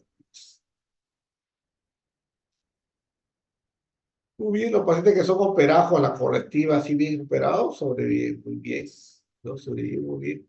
Algunos pacientes luego quedan con 6 residual, algunos pacientes hacen fibrilación auricular, ¿no? Pero si son bien operados, tienen una muy buena sobrevida. ¿Cuáles son los que tienen peor pronóstico y se mueren de niños, ¿no? Los que tienen los muy bebitos o los muy mayores, y hay personas que ya llamamos para llamamos a los 30, 40 años, muy avanzados, no. Los que tienen arterias pulmonares, ¿no es cierto? Los que tienen varios CIB, ¿no? Pues todos esos pacientes son de mayor riesgo. Entonces, la tetralogía Fallot, 4 es la cianótica más frecuente. La enfermedad de Einstein. La enfermedad de Einstein significa que la válvula tricúspide tiene una implantación anormal. ¿Dónde se implanta? Bien abajo del ventrículo derecho, bien hacia la punta. Esto es lo normal y se implanta más abajo. Entonces, que la aurícula derecha está acá, pero el ventrículo derecho tiene una porción que es atrializada. Ya. Todo esto se comporta como aurícula derecha. La aurícula derecha es normal, más esta porción del ventrículo derecho que está este, atrializado. Pues, ¿qué ocurre? La aurícula derecha es tremenda, la aurícula derecha y el ventrículo derecho es pequeño. La aurícula derecha, por tal motivo, es grande. Y al ser grande, ¿no es cierto? Va a haber qué cosa vaya del lado derecho. Va a haber ingurgitación yugular, hepatoyugular, hepatomegalia, edema miembro superior, ascitis, ¿no? Falla derecha. Básicamente lo que hay es falla derecha. En algunos, en algunos casos está asociado a una, esto está asociado a una comunicación interauricular y por eso ocurre la mezcla del lado derecho al lado izquierdo. ¿Por qué? Porque esto es una mega aurícula, ¿no? Entonces, acá está incrementada, ¿no? Las presiones. Por lo tanto, hay un chat de derecha a izquierda, y de la aurícula izquierda, ventrículo izquierdo, es una sangre mezclada de la circulación sistémica y se produce este mecanismo por el cual el Leicester produce cianosis, ¿no? Porque esta válvula tiene mal implantada más el CIA. El CIA es importante para que se mantenga el flujo, si no, no hay flujo sistémico, acá no hay no hay buen flujo pulmonar, ¿no? Porque es un ventrículo derecho rudimentario, entonces acá hay hiperflujo pulmonar. Entonces, hiperflujo pulmonar quiere decir que no hay buen flujo a las cavidades izquierdas, pero el CIA ayuda a que haya mejor flujo a nivel del lado izquierdo, pero sin embargo, de sangre desoxigenada. Entonces, una implantación baja de la tricúspide, dejando un BD atrializado. La tricúspide es una válvula mal implantada, es insuficiente, pero en algunos casos puede haber estenosis. El 80% de este es asociado a CIA y es ahí cuando es cianótico. ¿Cierto? La severidad depende. Mientras más baja sea la implantación de la válvula tricúspide, es peor, mayor la severidad y peor el pronóstico. Los pacientes que tengan arritmia cardíaca, embolia paradoxal, pues arritmia ventricular por alteración anatómica, ¿no es cierto? Y se puede morir de eso, ¿no? Lo mismo. La cianosis depende del channel interauricular, ¿no es cierto? Y de dónde está implantada la tricúspide, ¿no es cierto? Y hay falla derecha, básicamente. Hay un porcentaje importante, 20% que tiene Wolf-Parkinson. Bueno, ¿qué vemos en el electro? Una tremenda aurícula derecha, unos picudas. Bien, bien.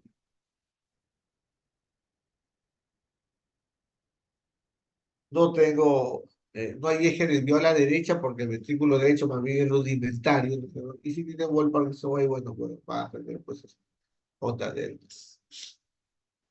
Miren esta imagen del este, ¿no es cierto? Un crecimiento importante de aurícula derecha. Hay hipofibril pulmonar y la aurícula izquierda también está incrementada porque el channel de derecha a izquierda. Fíjense acá, entre la aurícula derecha, aurícula izquierda, ventrículo izquierdo. Mitral, acá debe ser la tricuspida, pero la tricuspida está acá.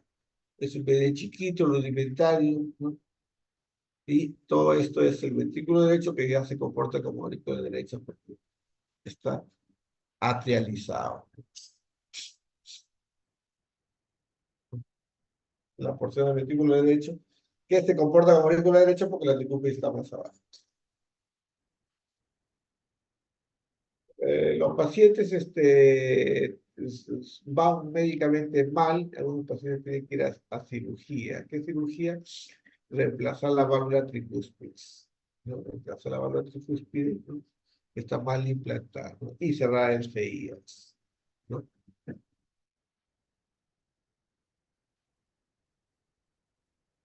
A veces, ¿no es cierto? Solamente lo podemos hacer por valvuloplastía cuando hay una estenosis tricuspidia. Entonces ahí se hace valvuloplastía. Eso tiene un mejor pronóstico que la cirugía, ¿no? Bueno, esto es transposición de grandes vasos. Esta es una cardiopatía congénita asianótica, no, cianótica que es entre comillas, bastante bonito. O, vena cava superior, vena cava inferior, va a aurícula derecha, sangre venosa, va a ventrículo derecho, y de ventrículo derecho sale ¿qué cosa? Aorta. La aorta manda sangre desoxigenada, sangre venosa a todo el cuerpo, el paciente está cianótico. Las venas pulmonares llegan a aurícula izquierda, ventrículo izquierdo, y de ventrículo izquierdo sale la arteria pulmonar. Entonces, ¿y en qué momento la sangre, la circulación menor va con la circulación? Porque si esto va a aorta, va a capilares, vena cava y todo se queda en el ventrículo derecho. Aorta, venas cavas, ventrículo derecho, aorta, y nunca llegaría al ventrículo izquierdo, ¿no? Nunca habría sangre oxigenada, nada. 100% de sangre desoxigenada. Y esta circulación ventrículo izquierdo va bota a la arteria pulmonar regresa a los pulmones bien oxigenada. ¿A dónde? A las venas pulmonares, que aurícula izquierda, ventrículo izquierdo, pero no va al cuerpo, sino va a la arteria pulmonar, otras al pulmón y es un círculo. Entonces, tiene que haber un chance, de todas maneras. Tiene que haber un chance de todas maneras. Si no, el paciente es incompatible con la vida. Nace muerto. Tiene que haber un chance. Esta es la transposición de grandes vasos, la transposición completa. Hay una discordancia auriculoventricular. Del ventrículo derecho sale la aorta y del ventrículo izquierdo sale la pulmonar. Pero sí hay concordancia auriculoventricular. O sea, de la aurícula derecha sí va al ventrículo derecho. De la aurícula izquierda sí va al ventrículo izquierdo. Muy bien.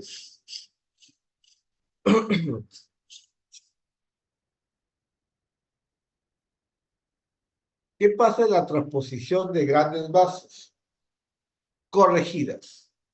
Corregida no quirúrgicamente, sino corregida naturalmente, o sea, nace con transposición corregida de grandes vasos.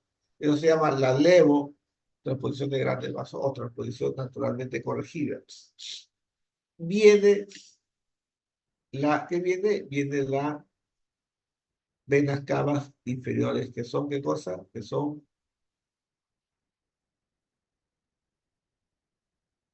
este, sangre venosa. Pero llega, aquí llega aurícula derecha. Recuerden que la aurícula derecha se sabe que es aurícula derecha porque llega a las venas cavas. Pero de la vena cava, de la aurícula derecha, no va a ventrículo derecho, sino va a ventrículo izquierdo. Es una disociación, una discordancia auricular ventricular. Y o sea, de la aurícula derecha va al ventrículo izquierdo. Y del ventrículo izquierdo no va a aorta, sino va a arteria pulmonar.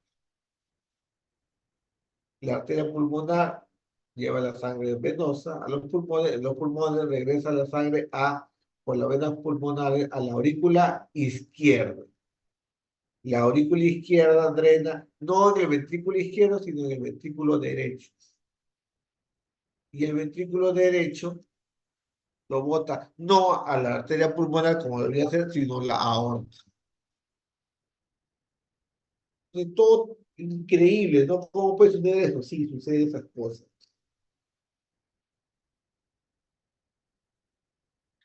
Entonces, bueno, pues digamos que la sangre viene de las venas cavas venosas y llega a través de las pulmonares al pulmón, se oxigena y llega al lado izquierdo y la aorta, entonces no hay cianosis, pues, y está bien el circuito, sí, todo está bien, no hay ningún problema, pero el problema es que el ventrículo izquierdo, el ventrículo derecho,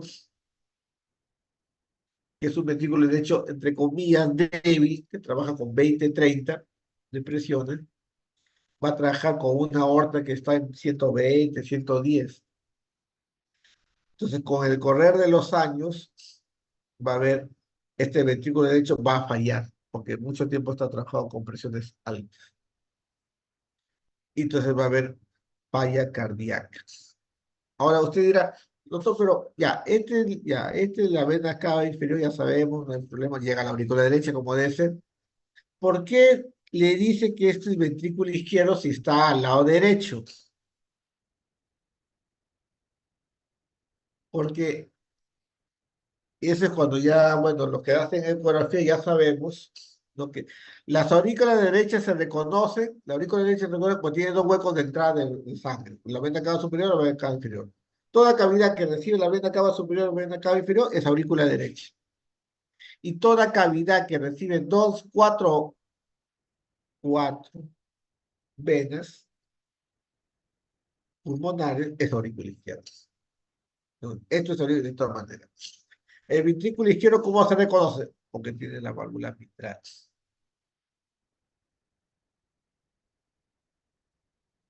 Entonces yo voy a ver que en el lado derecho va a haber un ventrículo que es trabeculado, como el ventrículo izquierdo, y su válvula auriculoventricular es bicúspide, o sea, válvula mitral tiene dos venas. Y en el lado izquierdo voy a ver un ventrículo que es trabeculado. El ventrículo izquierdo no es trabeculado. El ventrículo derecho es el trabeculado y que su válvula auriculoventricular es tricúspide. Por eso me doy cuenta que ese ventrículo que está en el lado izquierdo no es el ventrículo izquierdo, sino el ventrículo derecho. Por eso que hacer ecografías cardíacas en los niñitos a veces es complicado, porque en el adulto generalmente uno ya sabe que el ventrículo que está al lado derecho es el ventrículo derecho y el ventrículo que está al lado izquierdo es el ventrículo izquierdo. Bueno, en niños recién nacidos, sobre todo si son cianóticos, no siempre es cierto. Tú tienes que demostrar que el ventrículo que está en el lado izquierdo sea realmente el ventrículo izquierdo. ¿Cómo lo demuestra? No es trabeculado y tiene una válvula mitral. ¿Cómo demuestra que el ventrículo derecho sí es derecho, ya sea que esté en el lado derecho o el lado izquierdo? Porque es trabeculado y tiene la válvula tricúspide. Bueno, la dextrotransposición de grandes vasos produce una cianosis severa, y tiene que haber un hueco, tiene que haber un CIA o un CIB, si no el paciente muere. La transposición de grandes vasos corregida o levotransposición de grandes vasos, el paciente ni se da cuenta, ningún médico se da cuenta hasta edad adulta en que hay falla cardíaca.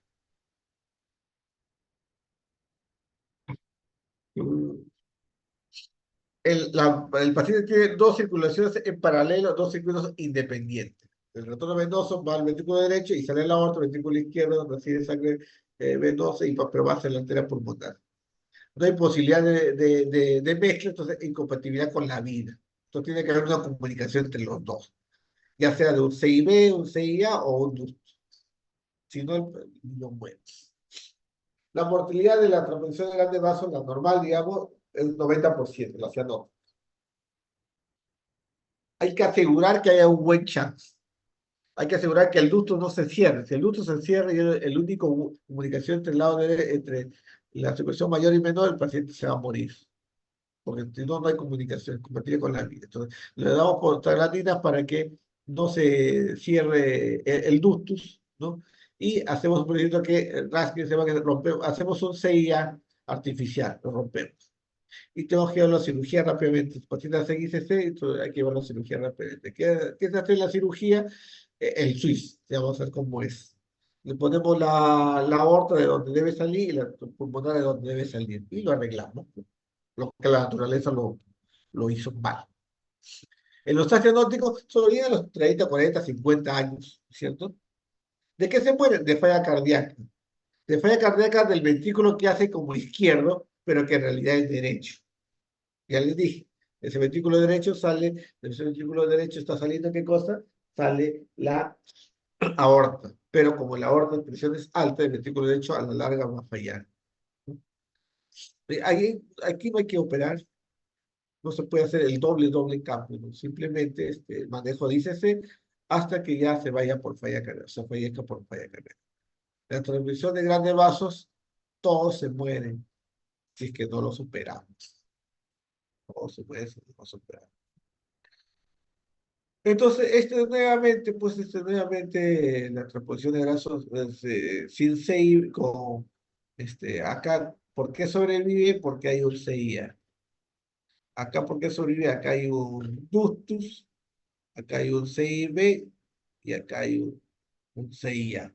Este obviamente tiene mejor pronóstico que este, ¿no? Porque acá hay mayor posibilidad de que se mezclen las dos circulaciones, ¿no? Esta es la radiografía de nuestra posición de grande vaso, ¿no es cierto? Ya les dije, ¿no es cierto? Se tiene que al mueren todos, prácticamente, ¿no es cierto? Y en el primer mes de vida ya tiene que hacer qué cosa, esta cirugía de implante. Antes de esta cirugía, creamos un CIA y mantenemos abierto el ductus arterioso para que haya la mezcla de los dos circuitos. El tratamiento es uno solo, consiste es complicado, ¿no? Y significa simplemente cortamos la aorta que sale del ventrículo derecho, ¿no es cierto? Cortamos la arteria pulmonar que sale del ventrículo izquierdo, ¿no es cierto? Y esta pulmonar la ponemos para el ventrículo derecho y esta aorta para el ventrículo izquierdo y ya está ahí. Y con eso ya hacemos lo que naturalmente debió haber nacido así. Muy bien, ¿no? Acá ya está con el SWIS, ya pusimos la arteria pulmonar acá al ventrículo derecho y la arteria aorta al ventrículo izquierdo. Ah, interesante. Yo he visto cuando estaba por pediatría. Atria tricúspide, dice que no hay válvula tricúspide. Si no hay válvula tricúspide, la sangre de la aurícula derecha tiene que ir a la aurícula izquierda de alguna manera, ¿no es cierto? A través de un CIA. A través de un CIA. ¿Y cómo llega la sangre al ventrículo derecho? A través de un CIB. No hay otra manera, porque no le va a llegar la sangre de la aurícula derecha porque hay atresia tricuspide. De todas maneras, el ventrículo derecho es bastante rudimentario. Y ese ventrículo derecho es bastante rudimentario, va a enviar poca sangre, ¿no es cierto? ¿A dónde? A la arteria pulmonar. Entonces, no hay comunicación porque no hay válvula tricúspide, entonces el ventrículo derecho es hipoplástico. La aurícula derecha no se comunica con el ventrículo derecho, obviamente, se comunica con la aurícula izquierda, con el foramen oval, ¿no es cierto? Es la tercera malformación que se manifiesta con cianosis, ¿no? Generalmente existe una comunicación interventricular y un ductus arterioso, porque si no, no hay manera, ¿no? Si no, como la sangre que regresa, ¿no? La sangre que regresa del cuerpo, de alguna manera tiene que ir al lado izquierdo, tiene que ir al lado izquierdo. Y entonces esa sangre es una mezcla, ¿no es cierto? Igual va al pulmonar de todas maneras, ¿no es cierto? ¿Mm? Pero es un hiperflujo, sino más el flujo de la aorta, ¿no es cierto? Entonces, hay un chance, ¿no? El paciente cianótico. Pero de alguna manera vamos del lado derecho al lado izquierdo. El tronco arterioso común es en vez de haber arteria pulmonar, es una sola mega arteria que nace de los dos ventrículos. Por lo tanto, siempre está asociado a un CIB. Entonces, el ventrículo derecho manda, el ventrículo izquierdo manda, y acá se produce la mezcla. Esta sangre mezclada va a aorta y va a arteria pulmonar. Pues el cuerpo recibe sangre mezclada, ¿no es cierto? Pero el pulmón recibe sangre también mezclada, pero hay hiperflujo pulmonar, ¿por qué? Porque toda la sangre que va hacia los dos, hiperflujo pulmonar.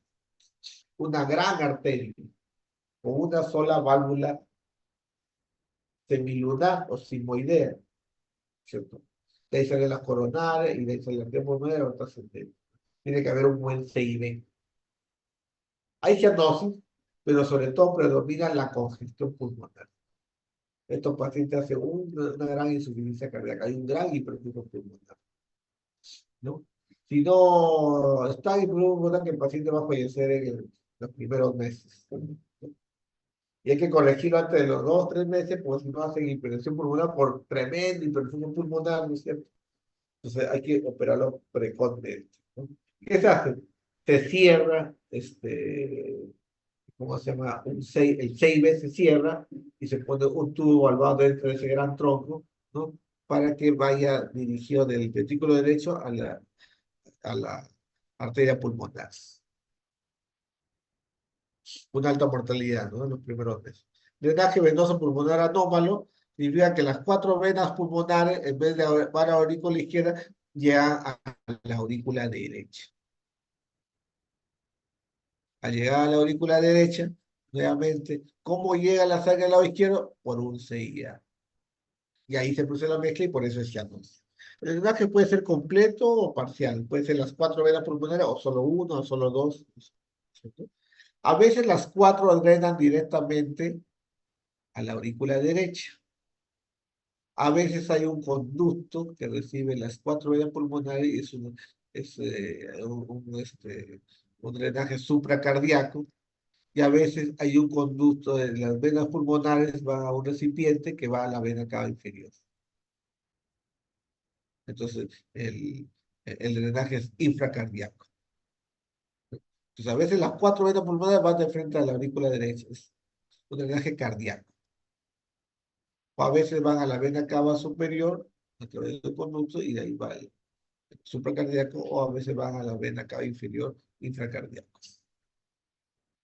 No drena a la aurícula izquierda, sino drena a la aurícula derecha, ¿no es cierto?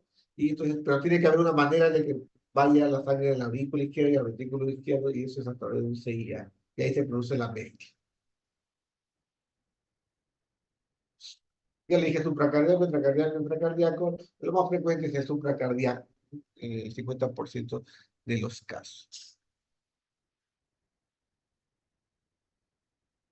Cuando decimos supracardíaco, vemos a nivel del mediastino superior una gran imagen de acá. Algunos dicen la imagen del muñeco de nieve, un gran cuerpo acá panzón, digamos, por sobrecarga del BD. El BD tiene una gran sobrecarga porque le llega sangre de la aurícula derecha, que es grande, porque recibe del cuerpo y recibe de los pulmones. Un gran BD, una punta hacia arriba. Y tengo acá, cuando es supracardíaco, el colector que recibe la vena pulmonar, como la cabecita del muñeco de nieve. En algunos casos, ¿no es cierto?, puede haber esta imagen, ¿no? Que es el drenaje cuando es infracardíaco. Bueno, ¿qué se tiene que hacer? Agarrar las venas pulmonares y ponerlas en el lado, en la aurícula izquierda. Y ya para terminar, ¿qué cosa es el síndrome de Eisenmenger? El síndrome de Eisenmenger es un síndrome que aparece en una paciente que tiene cardiopatía congénita acianótica, o sea, CIA, CIB principalmente, o ductus también puede ser, ¿no? Donde nosotros sabemos que el CHAM va de izquierda a derecha, hiperflujo pulmonar, tanto hiperflujo pulmonar durante tantos años en la vida. Entonces, ¿qué va a ocurrir? Va a ocurrir acá una remodelación de las arterias pulmonares, hipertensión pulmonar, ¿no? Eh, del grupo 1 de hipertensión pulmonar, recuerda que la hipertensión pulmonar son grupo 1, 2, 3, 4 y 5. El grupo 1 es de hipertensión pulmonar por hipertensión de la vía arteria pulmonar idiopática o por cardiopatías congénitas acianóticas, CIA y CIB. Entonces hay hipertensión pulmonar y entonces la presión en el ventrículo derecho se incrementa. Y llega un momento en que las presiones en el BD le ganan las presiones en el BI. Y entonces el chan ya no va a ser de izquierda a derecha, sino de derecha a izquierda. Y se produce de derecha a izquierda, entonces ocurre la mezcla. Entonces, paciente que era CIA, o digamos CIB, que es lo más frecuente, durante toda su vida, llega a los 40, 50 años y comienzan a aparecer cianosis. Entonces, empezó a desaturar, entonces, uy, ya hizo un ICB, ¿no? Este es el engrosamiento de la media, todo debido al hiperflujo pulmonar, ¿no es cierto? La hipertensión pulmonar, la sobrevida es muy, muy, muy alta, muy baja.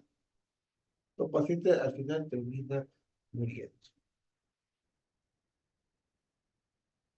¿Qué cosa hay? Hipocretismo digital, ¿no es cierto? Hay cianosis, y a veces hasta los ojos ya desaparecen, ¿no es cierto? El paciente ya tiene ¿cómo se llama? Signos de falla derecha importantes, ¿no es cierto?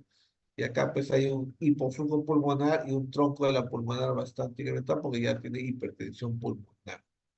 Esos pacientes, si usted le cierra el CIB, por decir, cierra el CIB, el ventrículo derecho no puede luchar contra esta arteria pulmonar con tanta hipertensión, entonces el ventrículo derecho colapsa y nomás después de la operación colapsa, no puede bombear, no llega a salir los pulmones, ¿no? Tampoco llega a la izquierda porque ya se ve el CIB, el paciente se muere, esa es la operación. Entonces, el paciente con ICM ya está, es inoperable, ¿no? Cuando es un CIB, la sangre normal va de izquierda a derecha, el paciente hace congestión pulmonar, pero no pasa nada. Cuando comienza a hacer cianosis, quiere decir que ya fue del lado derecho al lado izquierdo, porque ya la presión pulmonar es muy, muy severa. Eso ya, cuando un CIB se vuelve cianótico, ya nosotros decimos ya es inoperable. Porque si yo cierro el CIB, la sangre no va a ir al pulmón. El ventrículo derecho no va a poder bombear, va a colapsar.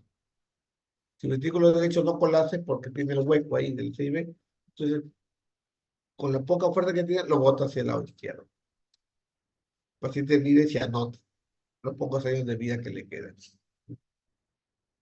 ¿Qué vamos a hacer? Bueno, hipertrofia ventricular derecha, obviamente. Uy, una gran hipertrofia ventricular derecha. Eje desviado hacia la derecha, ¿no? Y R altísimas en V1. Bien.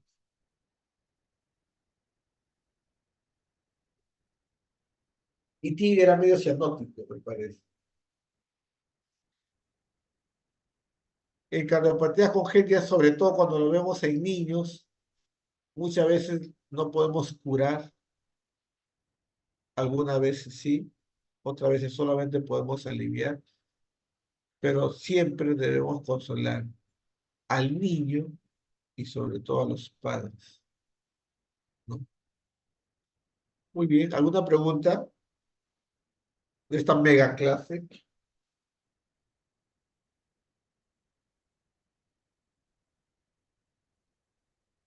Todo claro, doctor. Sí, bueno, imagino que ya estamos bastante cansados, pero he tratado de ser esquemático. Después se lo voy a pasar a Fabia, ¿ya?